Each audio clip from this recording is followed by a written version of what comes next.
Hello hello ಇವತ್ತು ನಾನು ಮತ್ತು ವಿನಿಲ್ ಅವರು ಹೋಗ್ತಾ ಇದ್ದೀವಿ ವಯನಾಡಿಗೆ ಪುತ್ತೂರಿನಿಂದ. ಸೊ ಒಂದು ಬೈಕ್ ರೈಡ್ ಮಾಡಬೇಕು ಅಂತ ಅವರಿಗೆ ತುಂಬ ಆಸೆ ಇತ್ತು. ಸೊ ಹಾಗೆ ನಾನು ಕೂಡ ಕೂತ್ಕೊಂಡು ಹೋಗ್ತಾ ಇದ್ದೀನಿ. ಹೇಗಿತ್ತು ಎಕ್ಸ್ಪೀರಿಯೆನ್ಸ್, ನಾವು ಎಲ್ಲಿ ನಿಂತ್ವಿ, ಹೇಗೆಲ್ಲ ಆಯಿತು, ಏನೆಲ್ಲ ಆಯಿತು ಎಲ್ಲ ಈ ವ್ಲಾಗಲ್ಲಿ ನಾನು ನಿಮಗೆ ಶೇರ್ ಮಾಡ್ತೀನಿ. ಬನ್ನಿ ನಮ್ಮ ಜರ್ನಿಯನ್ನು ಸ್ಟಾರ್ಟ್ ಮಾಡುವ.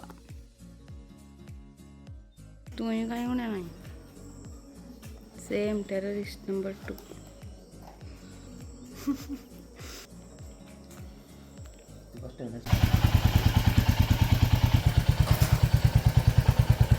ಸೊ ನಮ್ಮ ಪಯಣ ಸ್ಟಾರ್ಟ್ ಆಗಿದ್ದು ಬೆಳಿಗ್ಗೆ 5:50ಕ್ಕೆ. ಸೊ 5:15ಗೆ ಹೊರಡಬೇಕು ಅಂತ ಪ್ಲ್ಯಾನ್ ಆಗಿತ್ತು. ಗೊತ್ತುಂಟಲ್ಲ, ಹುಡುಗರು ಸ್ವಲ್ಪ ಲೇಟೇ ಆಯಿತಾ ನಮ್ಮದರಲ್ಲಿ.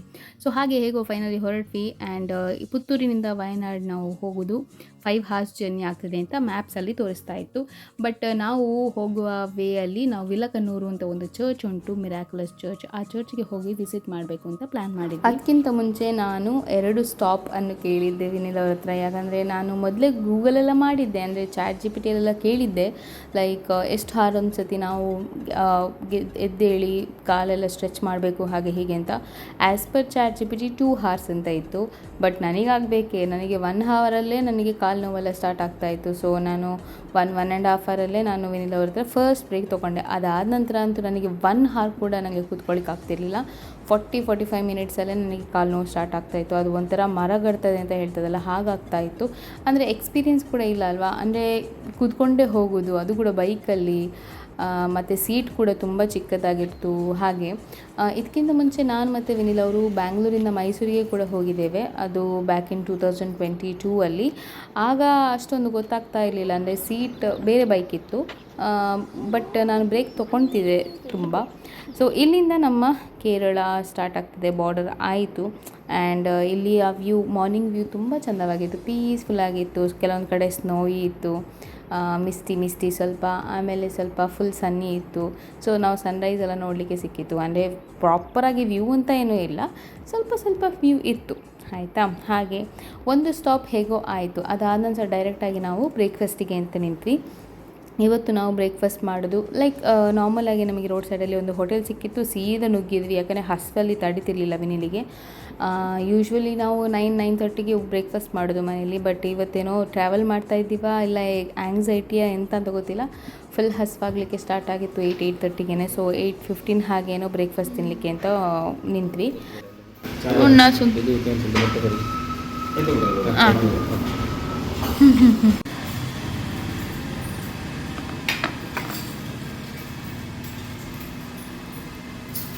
ಬ್ರೇಕ್ಫಾಸ್ಟಿಗೆ ನಾವು ಸೇಮಿಗೆ, ಆಪಮ್ ಮತ್ತು ಬ್ಲ್ಯಾಕ್ ಟೀ ಕುಡಿದ್ವಿ ಅಷ್ಟೇ. ಮತ್ತು ಇಲ್ಲಿ ಸ್ವಲ್ಪ ವಾಶ್ರೂಮಿಗೆಲ್ಲ ಹೋದ್ವಿ. ಆಮೇಲೆ ಸೀದಾ ಸ್ಟಾರ್ಟ್ ಮಾಡಿದ್ವಿ, ಯಾಕಂದರೆ ನಮಗೆ ಗೊತ್ತಿತ್ತು ತುಂಬ ಲೇಟ್ ಆಗಬಹುದು ಅಂತ. ಯಾಕಂದರೆ ಚರ್ಚಿಗೆ ವಿಸಿಟ್ ಮಾಡಬೇಕಿತ್ತಲ್ಲ. ಈ ಚರ್ಚಿನ ಬಗ್ಗೆ ಹೇಳೋದಾದರೆ, ಈ ಚರ್ಚ್ ಒಂದು ಸ್ಮಾಲ್ ವಿಲೇಜ್, ಒಂದು ಚಾಪಲ್ ಆಯಿತಾ. ವಿಲಕನ್ನೂರು ಅನ್ನೋ ಒಂದು ವಿಲೇಜಲ್ಲಿ ಒಂದು ಸ್ಮಾಲ್ ಚಾಪಲಲ್ಲಿ ಪೂಜೆ ನಡೀತಿರ್ಬೇಕಾದ್ರೆ, ನಮ್ಮ ಬಲಿಪೂಜೆ ಆಗ್ತದಲ್ವ, ಆ ಪೂಜೆ ನಡೀತಾ ಇರಬೇಕಾದ್ರೆ ಪ್ರೀಸ್ಟ್ ಅವರು, ಅಂದರೆ ಫಾದರ್ ಅವರು ಪರಮ ಪ್ರಸಾದವನ್ನು ಹಿಡಿಬೇಕಾದ್ರೆ ಲೈಕ್ ಅದೊಂದು ಡಾಟ್ ಥರ ಏನೋ ಸ್ಟಾರ್ಟ್ ಆಯಿತು. ಅದು ನೋಡಬೇಕಾದ್ರೆ ಮತ್ತೆ ಜೀಸಸ್ಸಿನ ಪ್ರತಿರೂಪ, ಲೈಕ್ ಅವರ ಫೇಸನ್ನೇ ಆ ಒಂದು ಪರಮ ಪ್ರಸಾದದಲ್ಲಿ ಆಟೋಮ್ಯಾಟಿಕ್ಕಾಗಿ ಡ್ರಾಗೆ ಆಯಿತು ಅಂತ. ಇದು 2013 ಸಮಥಿಂಗ್ ಆಗಿತ್ತು. ಅದಾದಮೇಲೆ ಹೌದಾ ಅಲ್ವಾ ಅಂತ ಹೇಳಿಕೊಂಡು ರಿಸರ್ಚ್ ಮಾಡಲಿಕ್ಕೆಲ್ಲ ತುಂಬ ಕಡೆ ಕಳಿಸಿ ಆಮೇಲೆ ಅಪ್ರೂವ್ ಆಗಿ ಈ ಲಾಸ್ಟ್ ಇಯರ್ 2025 ನವೆಂಬರ್-ಡಿಸೆಂಬರಲ್ಲಿ ಘೋಷಣೆ ಆದಂಥದ್ದು ಇದೊಂದು ಮಿರಾಕ್ಯುಲಸ್ ಹೌದು ಅಂತ. ಈ ಒಂದು ಪರಮ ಪ್ರಸಾದವನ್ನು ಈ ಒಂದು ಚರ್ಚಲ್ಲೇ ಇಡ್ತಾರೆ. ಅದಕ್ಕೆ ಇಲ್ಲಿ ತುಂಬ ಜನ ಬಂದು ಪ್ರೇಯರ್ ಮಾಡಿ ಹೋಗ್ತಾರೆ. ಸೊ ನಾವು ಬರಬೇಕಾದ್ರೆ ನಾವು ಜಸ್ಟ್ ವಿಸಿಟ್ ಮಾಡಿ ಹೋದ್ವಿ, ಮತ್ತು ಸ್ವಲ್ಪ ಫ್ರೆಶಪ್ ಆಗುವ ಇಲ್ಲೇ ಅಂತ ಹೇಳ್ಕೊಂಡು ಇಲ್ಲಿ ಫ್ರೆಶಪ್ ಆಗಿ ಮತ್ತೆ ಹೊರಟ್ವಿ. ಒಂದು ಹಾಫ್ ಆನ್ ಅವರ್ ಅಷ್ಟೇ ಇಲ್ಲಿ ನಿಂತ್ವಿ, ಜಾಸ್ತಿ ನಿಲ್ಲಿಲ್ಲ, ಪೂಜೆ ಕೂಡ ಇತ್ತು. ಸೊ ಇದು ಒಂದು ಆಲ್ಮೋಸ್ಟ್ ನಮ್ಮ ಪುತ್ತೂರಿನಿಂದ ವಿಲಕನ್ನೂರಿಗೆ ಆಲ್ಮೋಸ್ಟ್ 3 hours ಆಗ್ತದೆ. ಬಟ್ ತುಂಬ ಒಳಗುಂಟು, ಪರವಾಗಿಲ್ಲ ಆಯಿತಾ. ಸೊ ಅಷ್ಟೇ, ಇಲ್ಲಿಂದ ನಾವು ಹೊರಟ್ವಿ ವಾಪಸ್ ನಮ್ಮ ರೂಮಿಗೆ ಅಂತ ಹೇಳಿಕೊಂಡು ಮಾಸ್ಕ್ ಹೆಲ್ಮೆಟ್ ಎಲ್ಲ ಹಾಕಿಕೊಂಡು ಹೋದ್ವಿ.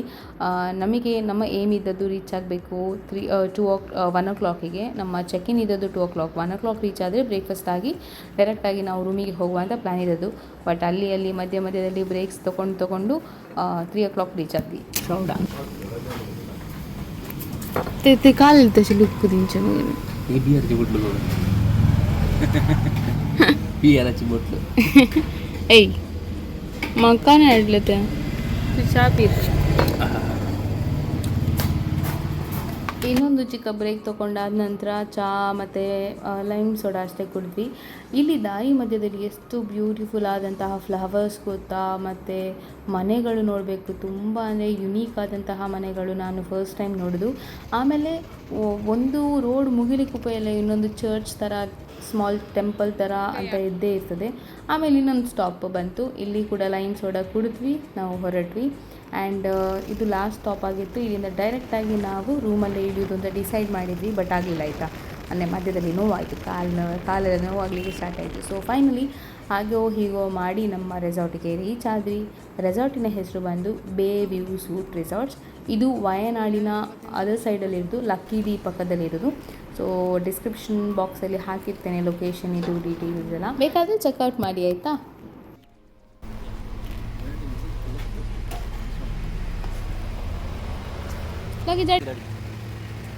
मुझे ट्राइपॉड अदंतु आना अल्री हंगो पोणस ಫೈನಲಿ ಮುಟ್ಟಿ ಆಯಿತು. ಆಲ್ಮೋಸ್ಟ್ ಈಗ 3 o'clock ಆಯಿತು, 3:15 ಆಗ್ತಾ ಬಂತು. ಊಟ ಆಗಲಿಲ್ಲ, ಬಟ್ ನಮಗೆ ತುಂಬ ಇಷ್ಟ ಆಯಿತು ರೆಸಾರ್ಟ್ ಈಗ ಸದ್ಯಕ್ಕೆ. ಮತ್ತು ಹೇಗೆಲ್ಲ ಆಗುತ್ತೆ, ಎಕ್ಸ್ಪೀರಿಯೆನ್ಸ್ ಹೇಗಿರುತ್ತೆ ಎಲ್ಲ ಶೇರ್ ಮಾಡ್ತೇನೆ. ಫಸ್ಟ್ ಈಗ ರೂಮ್ ಟೂರ್ ಮಾಡೋ ಬನ್ನಿ. ಸೊ ಅಲ್ಲಿಂದ ನಾವು ಬಂದದ್ದು, ಅಲ್ಲಿಂದ ಬಂದು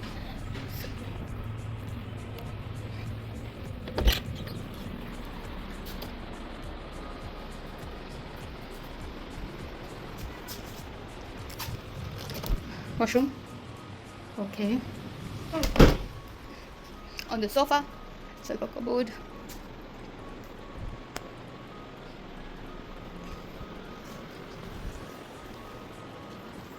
ಒಂದು ಬಾಲ್ಕನಿ, ಚಿಕ್ಕ ಬಾಲ್ಕನಿ. ಆ್ಯಂಡ್ ಇಲ್ಲಿ ನೋಡಿ, ಅಲ್ಲ ನಾನು ರೂಮ್ ಅಂತೂ ತುಂಬ ಚೆಂದ ಉಂಟು. ಬಟ್ ಸ್ವಲ್ಪ ಕಾಸ್ಟ್ಲಿ ಆಯಿತು, ನಮ್ಮ ಬಜೆಟ್ಗಿಂತ ಸ್ವಲ್ಪ ಜಾಸ್ತಿ ಆ್ಯಕ್ಚುಲಿ. ಬಟ್ ಪರವಾಗಿಲ್ಲ, ಎಲ್ಲಿ ಟೂರಿಂಗ್ ಮಾಡ್ತೀವಿ ಹೇಳಿ, ಹಾಗೆ ಅಂತೇಳಿ ಸ್ವಲ್ಪ ನೋಡುವ. ಬೇರೆ ಪ್ಲೇಸಸ್ ನೋಡಿದ್ವಿ, ಈ ಪ್ಲೇಸನ್ನು ನಾನು ರಿವ್ಯೂ ನೋಡಿ ಡಿಸೈಡ್ ಮಾಡಿದ್ದು. ವೆನಿಲಾ ಅವ್ರದ್ದು ಇನ್ನೊಂದು ಪ್ಲೇಸ್ ಇತ್ತು, ಅದು ನಾರ್ಮಲ್ ಹೋಟೆಲ್ ಆಗಿತ್ತು. ಅವರಿಗೆ ಹೀಗೇ ಬೇಕಿತ್ತು, ಇಂಥದ್ದೇ ಬೇಕಾಗಿತ್ತು. ಬಟ್ ನಾವು ಡೌಟಲ್ಲಿದ್ವಿ ಹೇಗಿರ್ತದೋ ಏನೋ ಅಂತ. ಸೊ ಹಾಗೆ ಈಗ ಸ್ವಲ್ಪ ಹೊತ್ತು ರೆಸ್ಟ್ ತೊಗೊಂಡು ಆಮೇಲೆ ನೋಡಬೇಕು ಸಂಜೆ ಎಲ್ಲಿಗೆಲ್ಲ ಹೋಗ್ತೇವೆ ಅಂತ. Stay tuned. ಬೆಗಿ ಫುಡ್ ಸಾಗಿ ಹಂಗಾದ್ರೆ ಫಸ್ಟ್ ರೆಡಿ ಬಂದು ರೆಸ್ಟೋರೆಂಟ್ ಬಂದು ಫ್ರೆಶ್ ಅಪ್ ಆಗಿ ಕೂಡ ನಾವು ಹೊರಟ್ವಿ. ಯಾಕಂದರೆ ತುಂಬ ಜೋರಾದ ಹಸಿವಾಗ್ತಾ ಇತ್ತು. ಅಂದರೆ 3:15 ಹಾಗೆ ರೀಚ್ ಆಗಿದ್ವಿ ಅಲ್ವಾ ಅಂತ. ಸೊ ರೆಸ್ಟೋರೆಂಟ್ ಆಲ್ರೆಡಿ ಕ್ಲೋಸ್ ಆಗಿತ್ತು, 2:30 ಸಮಥಿಂಗ್ ಅವ್ರದ್ದು ರೆಸ್ಟೋರೆಂಟ್ ಇರೋದು ಹೋಟೆಲಲ್ಲಿ. ಸೊ ಅದಕ್ಕೋಸ್ಕರ ಹೊರಗಡೆನೇ ಹೋಗುವ ಅಂತ ನೋಡಬೇಕಾದ್ರೆ ನಮ್ಮ ರೆಸಾರ್ಟಿಂದ ಸ್ವಲ್ಪ ಮುಂದೆ ಹೋದ ತಕ್ಷಣ ಒಂದು ಹೋಟೆಲ್ ಸಿಕ್ಕಿತ್ತು. ಸೊ ಅಲ್ಲಿಯೇ ಕುಡಿಲಿಕ್ಕೆ, ಊಟ ಮಾಡಲಿಕ್ಕೆ ಅಂತ ಹೋದ್ವಿ. ನೀವು ಇಲ್ಲಿ ನೋಡ್ಬೋದು ಕೆಂಪು ಕಲರ್ ವಾಟರ್. ಸೊ ಇಲ್ಲಿಂದ ಸ್ಟಾರ್ಟ್ ಆಗ್ತದೆ ನಮ್ಮ ಎಲ್ಲ ಒಂದು, ಎಲ್ಲಿ ಹೋದರೂ ಕೂಡ ಊಟ ಮಾಡಿದ್ರೆ ಕೂಡ ಒಂದು ರೆಡ್ ಕಲರ್ ವಾಟರ್ ಸ್ಟಾರ್ಟ್ ಆಗ್ತದೆ. ಆ್ಯಂಡ್ ಇದಾಗಿತ್ತು ನಮ್ಮ ಹೋಟೆಲ್ ಮಸಾಫಿ ರೆಸ್ಟೋರೆಂಟ್ ಅಂತ. ಓಕೆ ಇಷ್ಟ ಆಗಿತ್ತು, ಅಷ್ಟೊಂದು ಇದಿರಲಿಲ್ಲ. ಮತ್ತು ವಿನಿಲ್ ಅವರು ಇಲ್ಲೇ ಲೈಕ್ ಗೂಗಲ್ ಮಾಡಿದರು, ಇಲ್ಲಿ ಒಂದು ಸನ್ಸೆಟ್ ವ್ಯೂ ಪಾಯಿಂಟ್ ಉಂಟು, ಹೋಗುವ ಅಂತ ಹೇಳಿಕೊಂಡು ಹತ್ತಿರದಲ್ಲಿ ಒಂದು 10 minutes ಬೈಕ್ ರೈಡ್ ಅಂತ. ಸೊ ಹಾಗೆ ಅಲ್ಲಿ ಹೋದ್ವಿ. ಅಲ್ಲಿ ನೋಡಬೇಕಾದ್ರೆ ಕ್ಯೂ ನೋಡಬೇಕು ಅಂದರೆ ಒಂಥರ ಘಾಟ್ ಸೆಕ್ಷನ್ ಆಯಿತಾ. ಅಂದರೆ ವಯನಾಡಿದು ಇನ್ನೊಂದು ಸೈಡಿದು ಒಂದು ಎಕ್ಸಿಟ್ ಸೈಡು. ಸೊ ಬೇರೆ ಡಿಸ್ಟ್ರಿಕ್ಟ್ ಇದೆ ಆ್ಯಕ್ಚುಲಿ. ಸೊ ಅಲ್ಲಿ ನೋಡಬೇಕಾದ್ರೆ ತುಂಬ ಜನ ಇದ್ದರು. ಅಂದರೆ ಅದು ವ್ಯೂ ಪಾಯಿಂಟ್ ನೋಡಲಿಕ್ಕೆ ಬಂದಿದ್ವಿ. ಅದು ಬೇರೆ ವೀಕೆಂಡ್ ಅಲ್ವಾ, ಸೊ ತುಂಬ ರಶ್ ಆಗಿತ್ತು.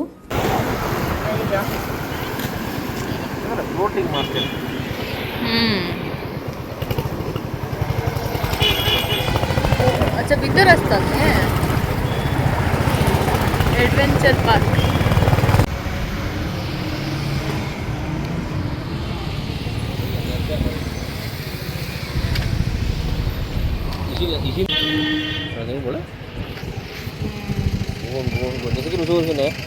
ओय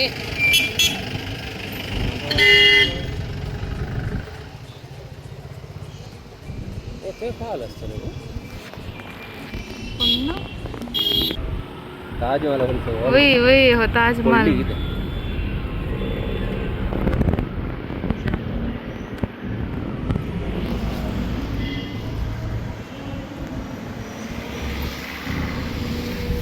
हेच आहे. ಇನ್ನೂ ಸ್ವಲ್ಪ ಕೆಳಗೆ ಹೋಗಿ ಇನ್ನೊಂದು ಕಡೆಯಿಂದ ವ್ಯೂ ಪಾಯಿಂಟ್ ನೋಡುವ ಅಂತ ಹೇಳಿಕೊಂಡು ವಾಪಸ್ ಮುಂದೆ ಹೋದ್ವಿ. ಅಲ್ಲಿ ನೋಡಿದರೆ ಇನ್ನೂ ಸಹ ರಶ್ ಇತ್ತು ಆಯಿತಾ. ಅಂದರೆ ಟೈಮಿಂಗ್ಸ್ ಇರ್ತದಲ್ವಾ ಈ ಸನ್ಸೆಟ್ ವ್ಯೂ ಪಾಯಿಂಟ್ ಅಂತ ಹೇಳಿದ ತಕ್ಷಣ. ಇದು ನೋಡಿ, ಇದು ಎಂಟ್ರಿ ಆಫ್ ವಯನಾಡ್. ಸೊ ಇಲ್ಲಿ ಇದಕ್ಕೆ ಈ ಪ್ಲೇಸಿಗೆ ಹೇಳ್ತಾರೆ ಲಕ್ಕಿ ಡಿ ಅಂತ. ಸೊ ಅಷ್ಟೇ. ಅದಾದ ನಂತರ ಸ್ವಲ್ಪ ಮುಂದೆ ಹೋಗಬೇಕಾದ್ರೆ ಇದು ವಿನಿಲ್ ಅವರು ಸೆಲೆಕ್ಟ್ ಮಾಡಿದಂತಹ ಹೋಟೆಲ್ ಆಯಿತಾ. ಸೊ ನೋಡ್ತಾ ಇದ್ವಿ ಹೊರಗಡೆಯಿಂದ ವ್ಯೂ ಎಲ್ಲ ತುಂಬ ಹತ್ತಿರ ಕೂಡ ಇತ್ತು. ಓಕೆ ಇತ್ತಲ್ವಾ ಅಂತ ನಾವು ಹೋಗಬೇಕಿತ್ತ ಅಂತೆಲ್ಲ ರಿಗ್ರೆಟ್ ಮಾಡಲಿಕ್ಕೆ ಸ್ಟಾರ್ಟ್ ಮಾಡಿದ್ವಿ. ಬಟ್ ಎನಿವೇಸ್ ನಾವು ನಿಂತಹ ಹೋಟೆಲೇ ತುಂಬ ಚೆನ್ನಾಗಿತ್ತು ಅಂತ ನಮಗೆ ಮತ್ತೆ ಅನ್ನಿಸ್ತು. ವಾಪಸ್ ಬರ್ತಾ ನಾವು ಈ ಒಂದು ಅಡ್ವೆಂಚರಸ್ ಪಾರ್ಕಿಗೆ ಹೋದ್ವಿ. ಎಂತ ಉಂಟು ಅಂತ ನೋಡಬೇಕಿತ್ತು ಅಷ್ಟೇ ಆಯಿತಾ. ಯಾಕಂದರೆ ನಾವು ತುಂಬ ಕಡೆ ನಾವು ಬಂದ ದಾರಿಯಲ್ಲಿ 2-3 ಅಡ್ವೆಂಚರಸ್ ಪಾರ್ಕ್ ಅಂತ ನೋಡಿದ್ವಿ. ಒಂದು ಸತಿ ಹೋಗಿ ಬರುವ. ಮತ್ತು ಫ್ಲೋಟಿಂಗ್ ಬೋಟ್ ಸಮಥಿಂಗ್ ಹಾಗೆ ಏನೋ ಇತ್ತು, ಅದು ಕೂಡ ನೋಡಲಿಕ್ಕೆ ಅಂತ ಹೋದ್ವಿ. ಎಂಟ್ರಿ ಟಿಕೆಟ್ ತೊಗೊಂಡಾಯಿತು. Per head 100 rupees.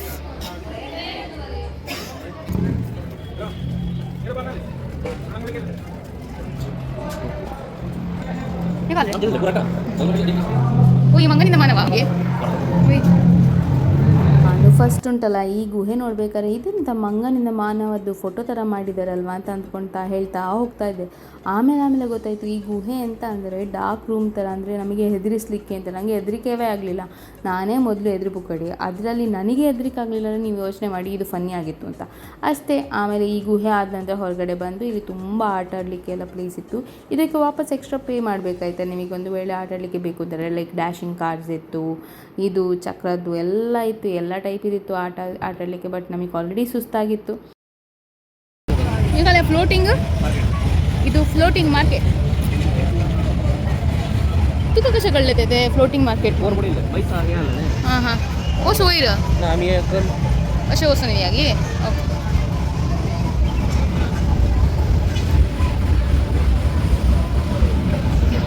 ये पूरा famous Ganga like spices Canacona सांगात तेगे म्हणून.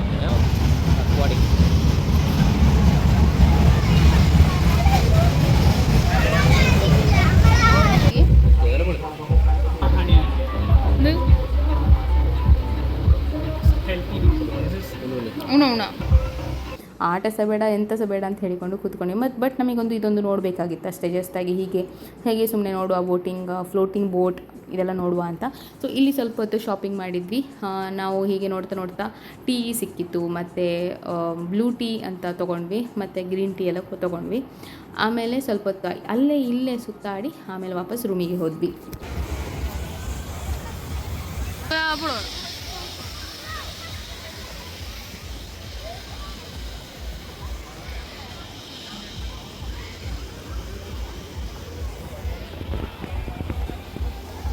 Ja.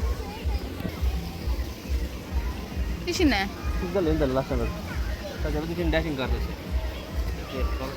London bus ante. London bus.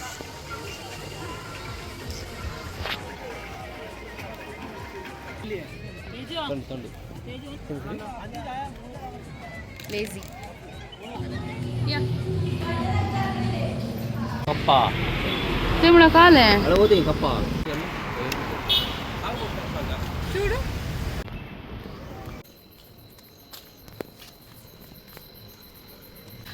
ನಾನು ಡೈಲಿ 10,000 ಸ್ಟೆಪ್ಸ್ನ ಕಂಪ್ಲೀಟ್ ಮಾಡ್ತಾಯಿದ್ದೆ. ಸೊ ಇವತ್ತು ಫುಲ್ ಟ್ರಾವೆಲ್ ಮಾಡಿದ ಕಾರಣ ಈಗ ಮಾಡ್ತಾಯಿದ್ದೀನಿ ನೈಟಿಗೆ. ಗೊತ್ತಿಲ್ಲ ನನಗೆ 10,000 ಆಗ್ತದ ಅಂತ. ಆದಷ್ಟು ಮಾಡಲಿಕ್ಕೆ ಟ್ರೈ ಮಾಡ್ತೇನೆ, ನೋಡುವ ಎಷ್ಟು ನಡಿಬೋದು ಅಂತ. ಈಗ ಆಲ್ಮೋಸ್ಟ್ 3,000 ಸಮಥಿಂಗ್ ಆಯಿತು. ಇನ್ನು ಸ್ವಲ್ಪ ಹೊತ್ತು ವಾಕ್ ಮಾಡ್ತೇನೆ. ಆಲ್ಮೋಸ್ಟ್ ಗಂಟೆ 8-8:30 ಆಗ್ತಾ ಬಂತು. ಹಾಗೆ ಇನ್ನು ಇಲ್ಲಿ ಕ್ಯಾಂಪ್ ಫೈರ್ ಉಂಟಂತೆ. ಆಮೇಲೆ ಊಟ ಮಾಡೋದು, ಮಲಗೋದು. ನಾಳೆ ದಿನ ಹೇಗೆ ಆಗುತ್ತೆ ಏನೆಲ್ಲ ಆಗುತ್ತೆ ಅಂತ ತೋರಿಸ್ತೀನಿ.